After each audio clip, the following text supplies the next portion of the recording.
kind of goofing to see if it was possible.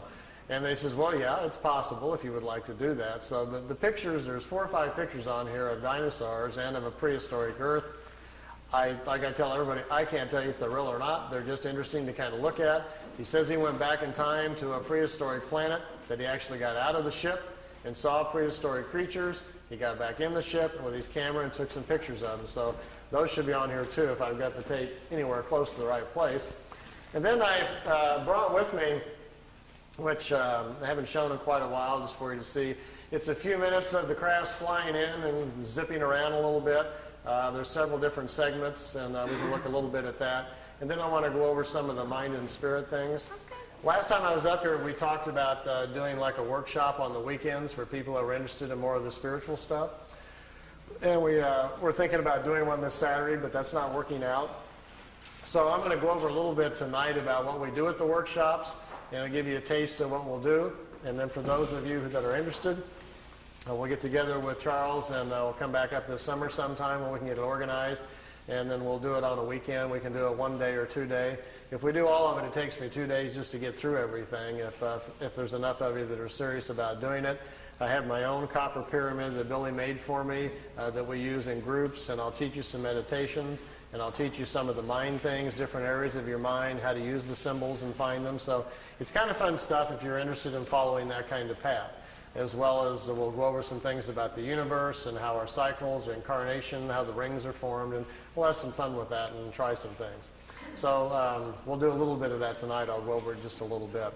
So let me see where I'm at on this tape and see if I'm anywhere close to where I want to be. Oh yes, here's Venus. Its first flight around our solar system. Here's a picture of Mars.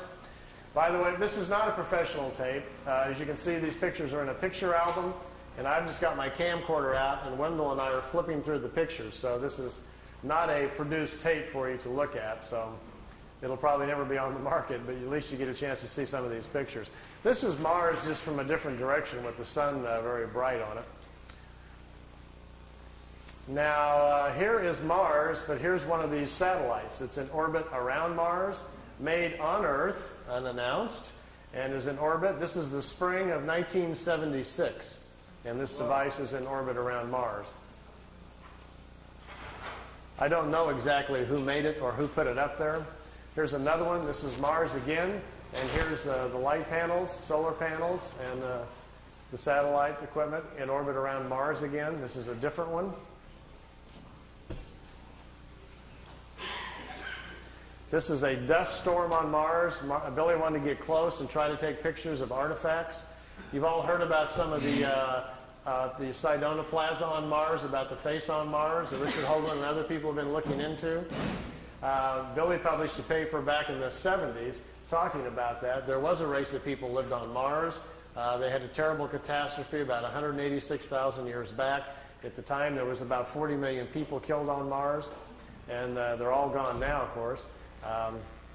So there were societies there, and we will find quite a few remains of their civilization once we get up there. Here he's on board one of their large motherships. This is the side or the edge of a saucer that was parked inside as he was walking by it.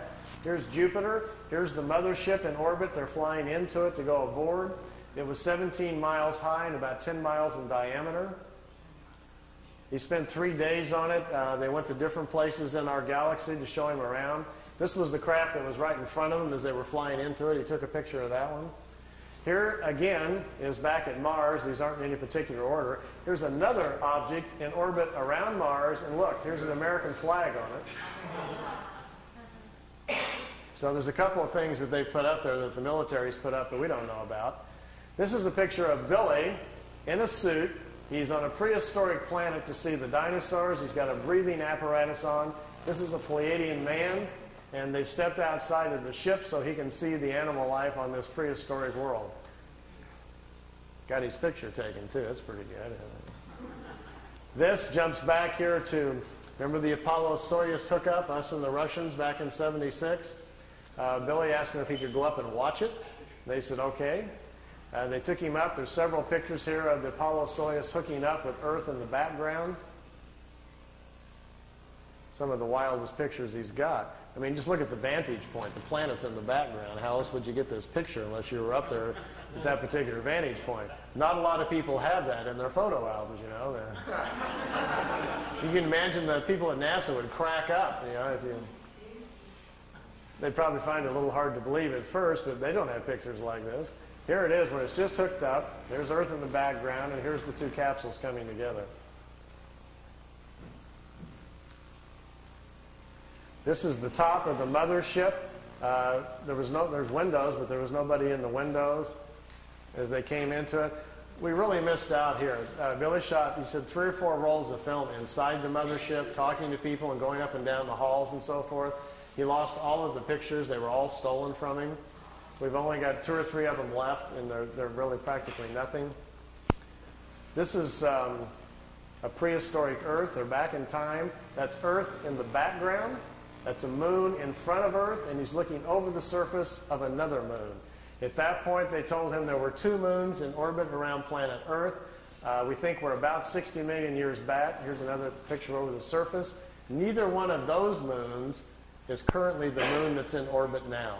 The moon that's in our orbit now, they say, has only been there around 5 million years.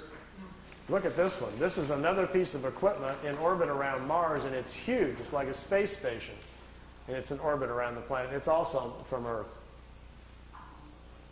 We haven't heard anything about that, have we? Here's the dinosaur pictures.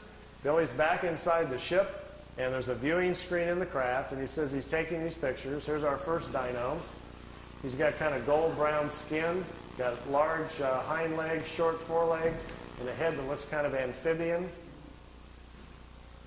like a vegetarian type. Here's the second one. There's a bird here apparently dropping some food or something. Is that Charles? Charles dropped his food. This one's pretty hard to see. Here's the head of some sort of creature crashing through some bushes here. It's hard to tell. I know it's probably hard to see these anyway from back there, but just the idea that someone could actually go back in time just really gets my brain going. There's a bird. There's his eyes, some pretty nasty looking teeth. And the last picture after this one is the strangest of all. It's a plant that has an insect head. Billy calls it a plantum. They were trying to explain to him how the evolution of different life forms goes. How, for instance, here's a plant life when the plants are the food kingdom of the world. When the plants evolve to a certain level of evolution, then these lower order forms, here's a small head, and this head is part of that plant. Here's these 2 little eyes. It's an insect, the beginning of insect life on the planet when the food kingdom has evolved high enough. There are 7 different stages, they say, of spiritual energies or creational energies on a planet that create the many different kinds of life forms. There's a transition from one kind to the next. Ours is the 7th or the last one. We have to wait until the animal kingdom has raised the evolution of the body material